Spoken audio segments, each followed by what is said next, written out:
this here podcast, Next TMT Talks, chatting with Scott Olikowski, the CEO of Chief Product Officer. Chief Product Officer, my CPO. Yes. Not C3PO, CPO. Of Plex, the longtime media software company that has had to evolve as our engagement with online experiences and media has evolved over these what's it been, 19 years, 17 years? How old is Plex now?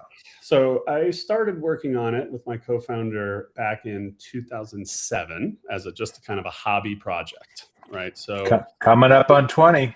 Think kind of be pre-iPhone, pre-Netflix, I really can't think about like pre-iPhones. Like, was there a world, those decades of existence that I had before the iPhone? Was I really as old there? as I am, David? I mean, you're too young to know, but thank you for that. Sucking up early. Always smart.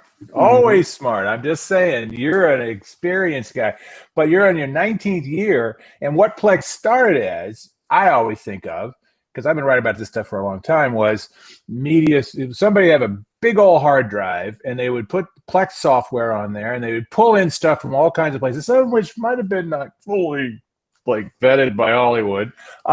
Media, you don't know anything about that. You're just making tools that can be used for people to enjoy their media collections, which should be music and films and all that stuff in a digital format, serve it out to everything in their household, because of course there are some people who have nothing better to do than to wire their house with Cat5 cable in 2007, right? Exactly.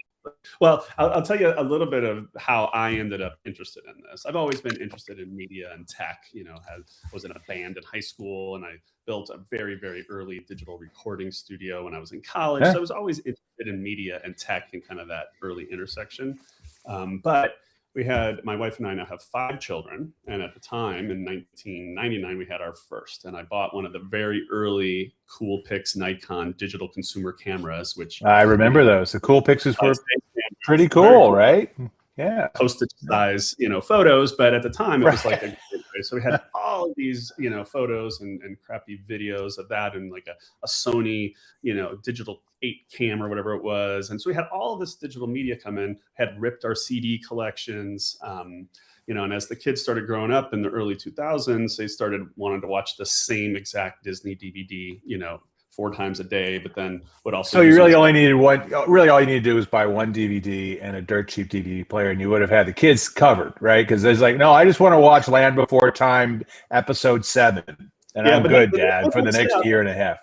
They would mix it up, and then the DVD would become weapons, or they'd become like peanut butter today sandwiches, and all of a sudden you start to realize, I'm spending a lot on replacement DVDs. Yeah, they were going the way of all mortal childhood things. Basically. Exactly. Yes, and with 5 kids, the mortality rate was probably pretty high.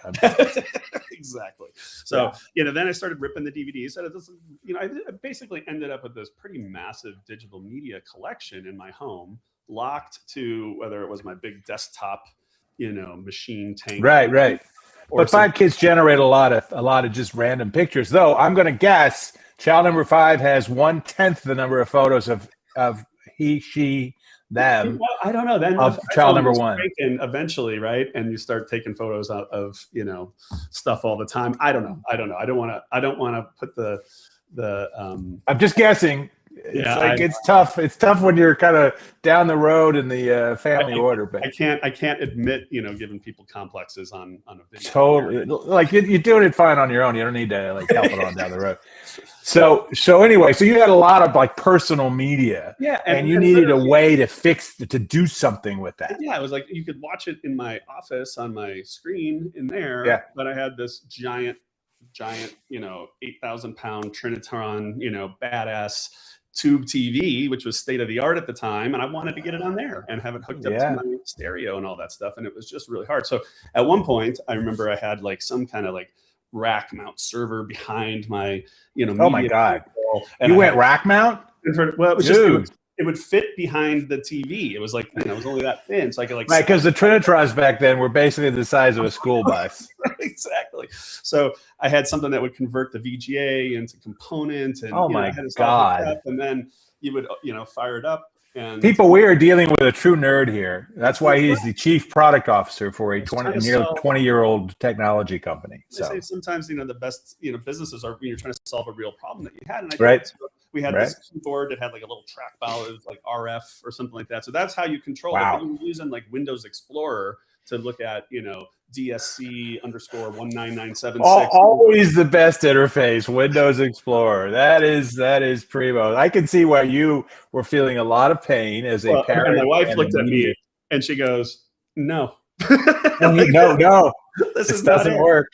So that's what kind of led me on a quest to basically solve this problem of all this different media. And then as this started happening, we started the iPhone did come out, right? And Netflix started streaming and YouTube was happening, and you started to see other people light up all these apps. And now, not only did I have my personal media, but now you start to see there's this whole universe of other apps coming together. TVs started getting smart, Roku launched. Like, you just started to see this happen, and it didn't take a rocket scientist to figure out, like, where is this world going to go? It's going to everything. It does help that you actually are a rocket scientist, technically, and your side gig was at the JPL. We're going to hopefully see a real set of rocket scientists launch a rocket later today. Oh yes, Artemis too, right? Heading to the moon. I am not a rocket scientist, I can assure you. So okay. Well, I've known some rocket scientists, and you, sir, I know rocket scientists. But good thing you didn't need a rocket scientist to come up with something that was figuring out a way to manage all the media, both the professional package stuff that was now flowing in legally through lots of sources, and the personal stuff that you were generating, particularly when the iPhone and its competitors came along, and you're just taking photos and video left and right. You don't need to have a big bulky camera to do all this stuff, or a Coolpix separately. So all of a sudden we're generating more and more and more. We've got to manage that and find it and be able to share it and all those kinds of things.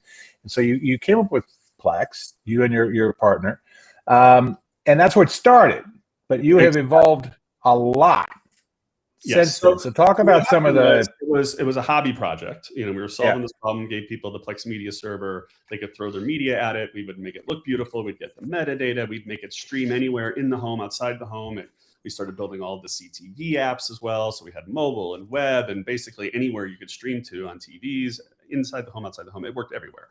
And then we added the ability to do OTA. You could get like a little tuner, and you could do OTA stuff. So you could stream your ABCs, NBCs, CBSs and stuff with an EPG in Plex, with a DVR. So then we started, working with, you're using a lot of acronyms here. You're hurting me, Scott. So DVR, digital video recorder, OTA, over the air, which means broadcast, which means the technology distribution mechanism that apparently kids these days have just discovered. I mean, you can get TV for free over the air. That's crazy, man. I'll tell you, one of the young interns that was working for us when we were launching this, she literally thought we were stealing TV. No, that can't be legal. Who does that? Have you no decency, sir? So anyway, so we did that, and then about 2010, we decided we had some folks come in that wanted to get us on their TVs and do this. We're like, we're not even a business yet. It's just a hobby. We're just having fun. We're just getting get hundreds of thousands of people using this, but it's just it's not a business. Well, right? that's a very active hobby when you have hundreds of thousands of people using it. I will just throw that out there as a supposition. From my own entrepreneurial background. They weren't paying me yet. Right? Oh, well, that does make it a hobby then. Yes. Exactly. So then we were like, okay, well, is there a business here? And that's when we stepped back and we're like, okay, if we're going to really build a business. No, that's when your wife stepped back and said no. Again. I got multiple no's on this path. Yeah, I'm sure you got a few matrimonial guidance feedback memos. I'm just guessing.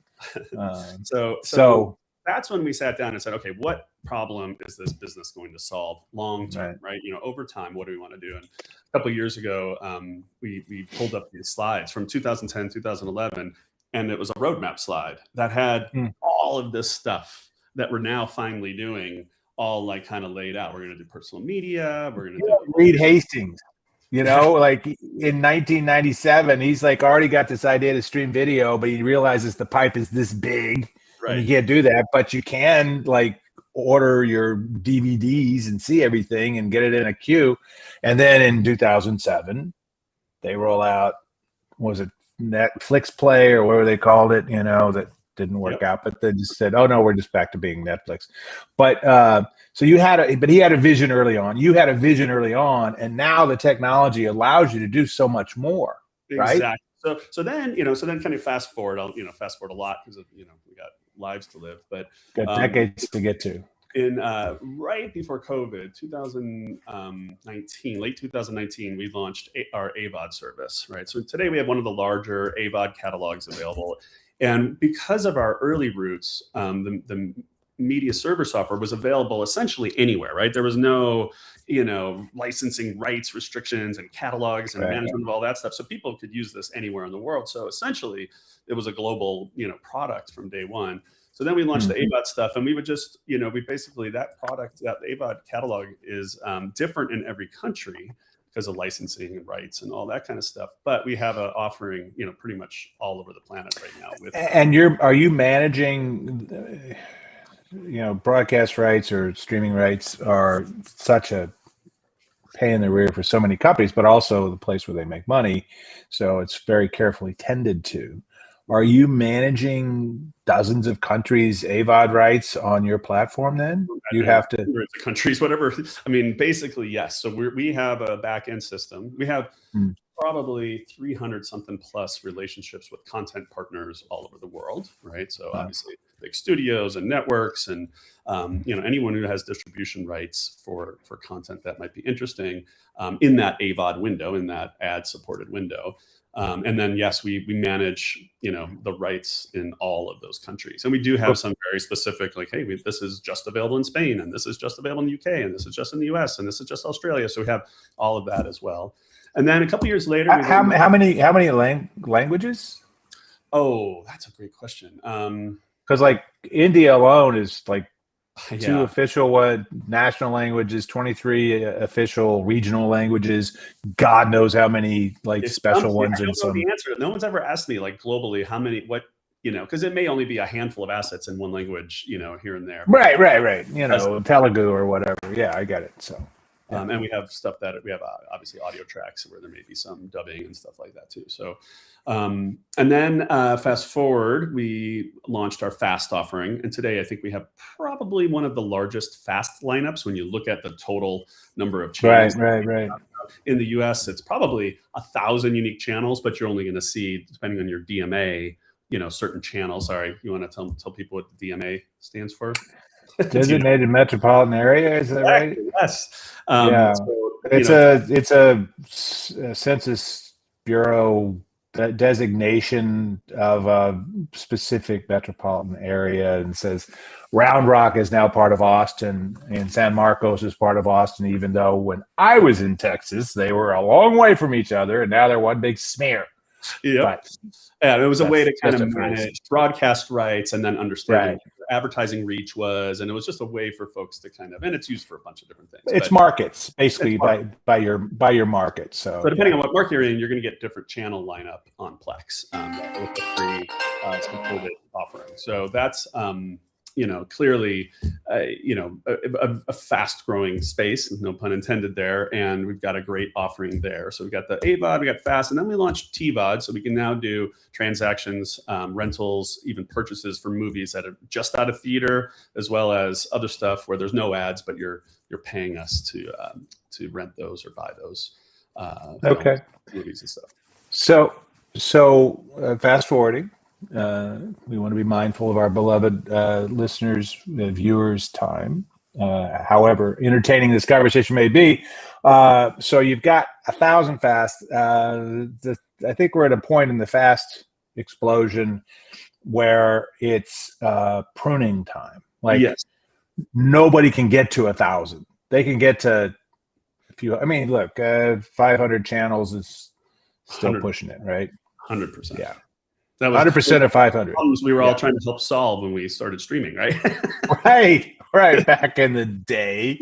So how much curation are you doing on the FAST side? There's a lot. So because I keep hearing it's coming. It's just getting taken off now. It's like 10% of the market or something, but it's going to be huge. Yeah. I mean, and I think there's going to be this interesting thing where there's going to be, mass market stuff that's just really high quality that lots of people are interested in, and then there's going to be niche stuff, right? And the cost of producing them are very different, but you might be able to build a sustainable business with a niche audience that's hardcore, right? That advertisers want to reach, that are hard to reach folks, and finding them in situ, watching, their bass fishing show, that's a really valuable audience, right? That. Sure. When you're going fishing for audience, the fishing show is a good place. But I'm curious, just real quickly, like name me 2 or 3 of your most popular channels. Like what niches are really working both with advertisers and audiences? There's some of these single IP channels that are very popular, like, a Walking Dead channel, like, folks will, dig into that. And they just watch it like zombies, right? They just slack-jawed, drooling, And then I know the guys at Skybound, they've done very well. So they've done very well. And then we have some, like we have the NFL channel. People enjoy figuring out what's going on. In the background, it's not necessarily live games, but when they're not watching NFL games, they watch stuff about NFL games because apparently they haven't watched enough NFL games. It's sort of stunning. I think this whole gambling, betting on games thing is a big driver, right? You're starting people throughout the week, every edge go. So, and then we've got some pretty popular news channels. We've got some pretty popular movie channels, just like an action channel or whatever. Like, so I will say it gets pretty spread out. Like it's interesting to see. I mean, there's definitely some long tail stuff that doesn't get as much attention. But we give people the ability to favorite their channels, so they can almost kind of curate their own guide. And I think that motion is now letting people kind of like find their stuff, curate their stuff. Okay. Not have to scroll through 500 channels. They can scroll through 5 or 10 or 15 and get to what they want. And then, so that feels more like the original Plex vision to me. Exactly. And the other thing that we're doing. Sure. Well, we're going to take that and go in lots of amazing places very quickly. Yeah. It's going to be incredible.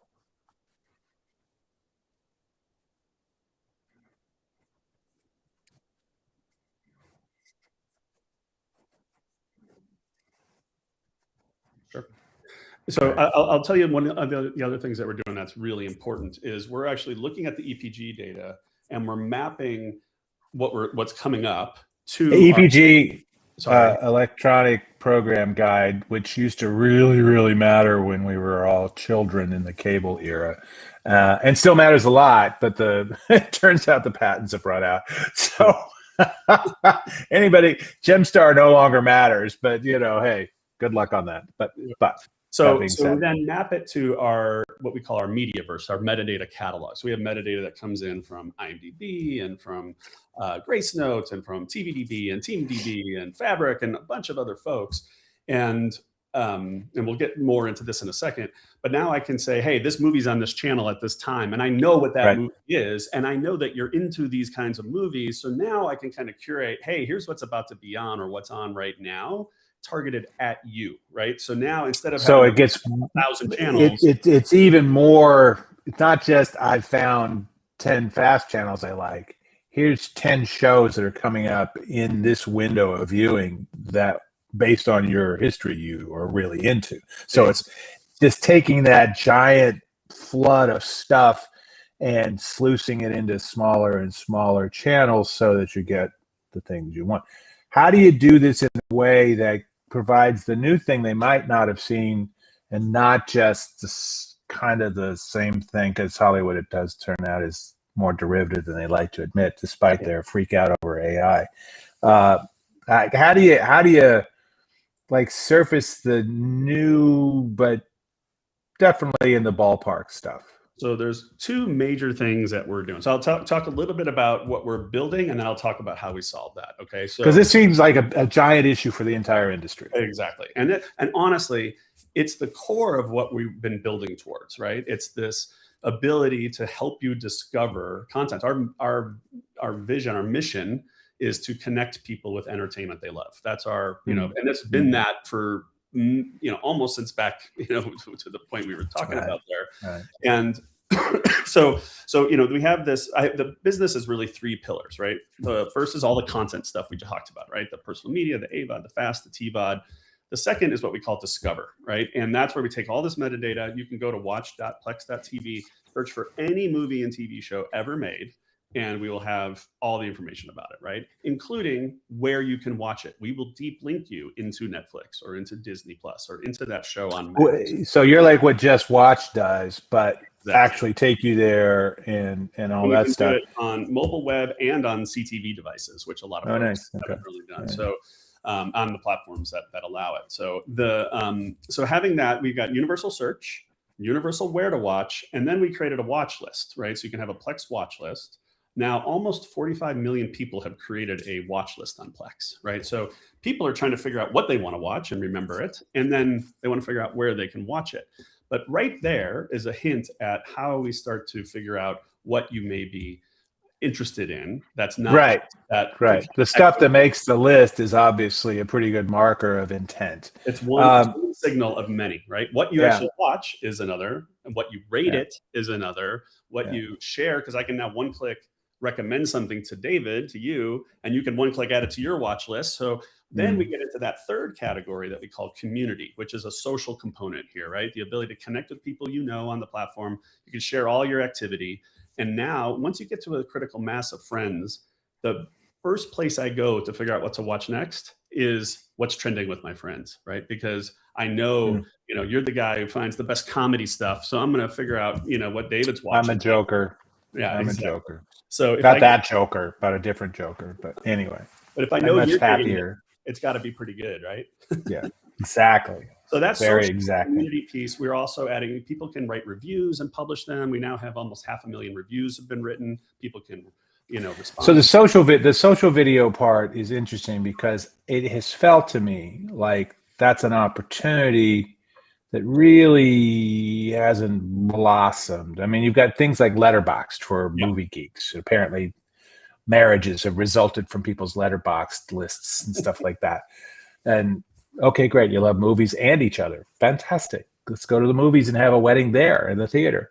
But that's a specific notion of this. I mean, I watched some of the Lakers game in my Apple Vision Pro immersive headset a few days ago. Again, second time. This was the last of, I think, 4 or 5 of these.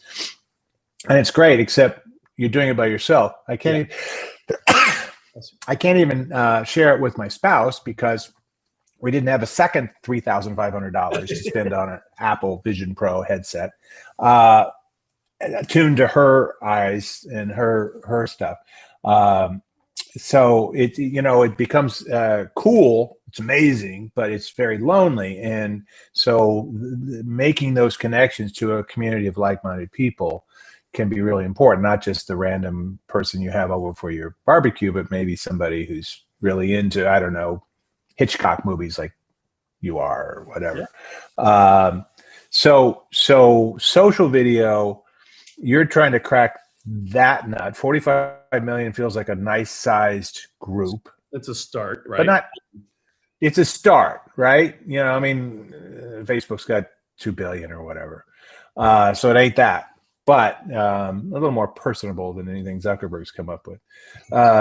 So in terms of that, what of that nut do you still need to crack? Is it merely a scale issue at this point? I don't. Well, scale will come. I think the pieces that we're missing right now that will launch over the course of the next quarter or two is the ability to discuss the content publicly, right? So soon you'll be able to not only publish a review that people can comment on, but you'll be able to just go to the Walking Dead page and talk about that latest episode. A lot of that's happening on Reddit and other places that aren't necessarily designed for that, right? It's a little right. There's not structure. There's a disconnect between Joe Big Boxer Shorts 67 commenting on something randomly in a subreddit versus somebody saying, hey, check out this movie. Yeah, and it's going to be a combination of people you'll be able to filter it down to that, or it could be people who are just like, they are Walking Dead fans. This is the fandom. This right. Hey, check out Invincible, which is also from Skybound, and it's also... Exactly. So what we then get on the back end is we start to see like, okay, David's into this cluster of content and these things, and he's really good at finding new stuff. Scott's old and boring, and he needs David to help feed him. Like but you see these connections. Scott's a traditionalist. Let's not start calling him old and boring. He's traditionalist, and that's okay. He loves classic programming. I'm happy to watch The Holy Grail again. I'll just say. Like any God-fearing, decent human being. Yes, I understand that. You're not dead yet. But I'm not quite dead yet. So the dead yet? Yes, you are. So anyway. The ability to start to see how the stuff moves through a network, right? Who's sharing the room, who's watch listing and then recommending it, who's adding it to their watch list and actually watching it and rating it and reviewing it. The amount of signal that we're developing, we believe, is the missing piece, right? You can't, if you think about how people actually discover content, something like 70% is you're at a dinner party or you're hanging out with a buddy and, oh, you got to check this out. And you're like, you put it in a little list somewhere, or you send yourself an email. Your notes mode on your phone or whatever. Yeah. Exactly. Right. And I think that's completely disconnected from the entertainment experience. It's not feeding, a profile that can then be used to help you find new stuff automatically. Right. So I think that's where, with enough signal of what you're actually watching, because your time spent is a big, important piece of this, right? Yeah. Ratings, reviews, recommending to friends, what groups of people that you're running in and what they're watching. If we can get that right, I think we can create hopefully the best discovery engine for you, the best recommendation system for you. So then your what's coming up on FAST is now tuned to you. What I'm seeing is completely different from what you're seeing, and it's good. It's actually valuable, and it's actually relevant. Yes, I think probably the key word here. But this is not being done by you and your 5 children alone, going through and checking 45 million people's connections and optimizing their stuff. I'm guessing this is where machine learning and higher levels of AI are getting a lot of work. Absolutely. Yeah. We have a data science team that is working around the clock now to kind of catch up the sheer amount of data that we're collecting and building. Right. And organizing. Right. How much data are we talking about in a month? Oh, God, that's a great question. I've got a couple of petabytes. No, we're in the terabytes of data that we're collecting. Okay. Yeah, it's a significant amount, right? Because we'll also know, like, did you make it to that ad break? Did you watch that ad? Did you, turn it off? Like, there's a lot of different vectors of things that you're actually tracking. Sure. Sure. Are you engaged or not? Et cetera. So what's next for Plex? What's next for Plex? I got to rhyme because I'm a hip hop dude. Obviously. And what's next for Plex? And more importantly, what's next for the universe here? You guys are not going to be at NAB, but you are, like us, going to be at Stream TV. We will be at NAB, but you are gathering your resources for a big push at the Stream TV show in Denver in June. Yep. We will be there in force. The big things for us is we're launching we've kind of rewritten our entire app stack from the ground up in React Native. And we launched the mobile version last year, and now next week, rolling out to 1% initially on Fire TV, we'll be launching the TV version.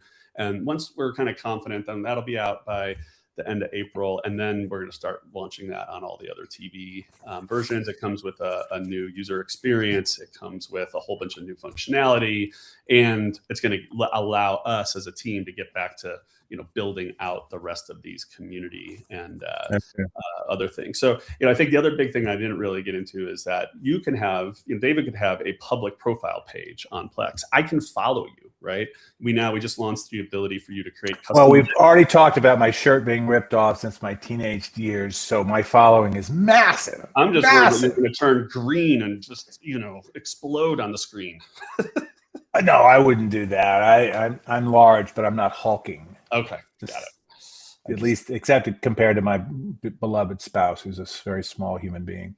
But the ability for you to become an influencer because you're the neo comedy guy or whatever it is, the hip hop, man. I could follow you, or I could follow your lists, or I could follow a director, or I could follow a movie series or whatever. So I think then you start to get into these other Spotify, Instagram-like dynamics as well that will allow more and more people to engage and again, use it to discover content is kind of the core, mission there.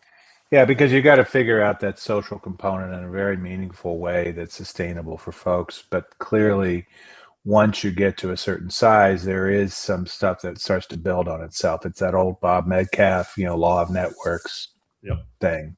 Exactly. I think we're on the cusp of getting those pieces in place. I think we're still a quarter or two away for everything to be there, but then I think we'll start to see this real explosion in growth. Okay. See us, kind of doing what we can to make people aware of it. I think a lot of people don't realize we do a lot of this stuff. You're effectively a TVOS, even if you don't necessarily always call yourself that. But there's a bunch of TVOSs out there. What's your sense of the state of that market generally? I mean, I think they're doing fine. I think it's a tough space. I'm kind of glad I can work across all of them and I don't have to be one of them. Obviously there's some that have just pulled ahead, Amazon. I mean, you mentioned briefly that the ones that will let us do that, which I think is a reference to maybe not all the TVO. Some of them see you as more competition to what they're trying to do. Control that ability for one app to another app. They want to own that. They want to be the one ring that rules them all. Exactly. Right? I think that's starting to, my sense over time, I mean, once we get numbers, which we're starting to get numbers, right? And once that really takes off, I think people will speak and they'll say, hey, I need this integrated. We're actually having conversations with some of the TVOS folks about integrating our social stuff into their systems, right? Because everyone agrees, like, yeah, we need this to be part of the entertainment experience. The problem is if it only works on a particular device, well, what if my mom's on a different device and I can't, I'm not going to force everyone to go buy. But my mom's not really into hip hop comedy anyway, so it's okay. But Yet. Well, I'm trying, but she's like, no, I like English murder mysteries because all those little villages are really dangerous. Yes, they are. In the Cotswolds, they've had people dying like every episode. It's weird. Who's left? I don't know. I'm opening up a mortuary there. That's my. There you go. That's an update. Grief service. So the idea that, one device platform could own that social thing doesn't work. There's no way one service like a Netflix or a Disney could do it, right? Because it'll only work with that service. So you need someone that's independent, someone that kind of sits in the middle of all of the hardware platforms, all the devices. Mobile's just as important as web, as TV, and the content, right? You need to be content agnostic. And I think that's purely where we sit, and that's why we have an opportunity. Switzerland. Yeah. Switzerland is where you have an opportunity. Exactly. If you got bought by somebody like Vizio did with its fast network and its very good OS and all that, all of a sudden it's the Walmart stuff, and Roku goes off and does a deal with Best Buy and Target, right? I mean, so you're kind of trying to avoid some of that. It's one of our interesting, unique advantages right now. Interesting. All right. Well, what else is going on you want to talk about? Anything real quick? Because we got to wrap this puppy up, because otherwise my producer will kill me, and she's very dangerous. She's almost more dangerous than my spouse. Does she live in the Cotswolds? No, she does not, but she could. Good. She may live in Panama at some point. I don't know. Might tip somebody off if so. I'm really excited. Get a TV crew over there quick. Live fast channel. Exactly. The Murder She's Writing. It'll be called Murder She's Writing. That's how you like that. So.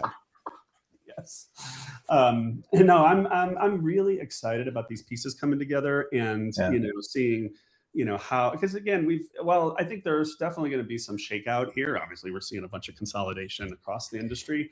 I still think the cost of producing this stuff is coming down, and I believe that these kind of more intimate communities that are more niche are the future, right? I don't think, I necessarily want to participate in a discussion with, 100 million other people. I want to have a discussion with a human level number of people about something I care deeply about. And I think a human instinct as well. And we've gotten a little bit away from that with things. And I think having, this opportunity to engage with other like-minded folks in a little bit more intimate way is really valuable. And they may not be people I know in real life, right? And they may not be friends and family, but there is this kindred, sort of thing. You see that with, discourse groups and people gaming together. It's like they don't necessarily know each other, but they're like, it's this more intimate social thing. Right. I think we have an opportunity to bring that to entertainment. So I'm really excited about that. And I'm excited about, where the tech is in general to make it possible.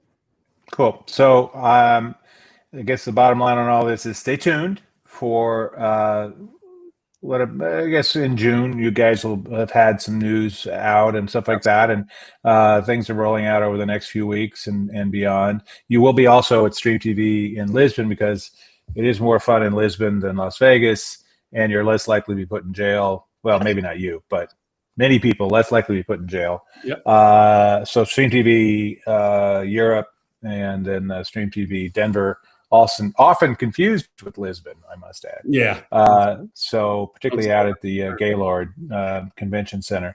Anyway, thank you so much, Scott. I am here with Scott Ołakowski, the CPO, not 3PO, of Plex, the longtime media management software company doing all kinds of interesting stuff. I'm David Bloom, co-founder of Next TMT and Next TMT Talks. Thank you so much for joining us. Over and out.